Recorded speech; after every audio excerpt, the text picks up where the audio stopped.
nakuamini sana, nakupenda na sitaweza kusikiliza maneno ya mtu yoyote yule, hata niambie kitu gani.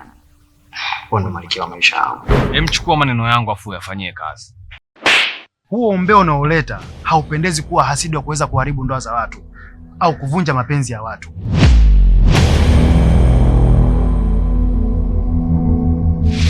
Nishasema kila mtu anatakiwa abaki kwenye mipaka yake.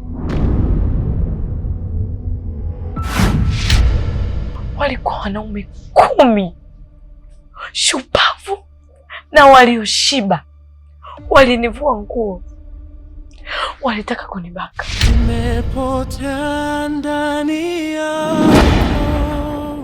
Mimi nimekupendea kila kitu.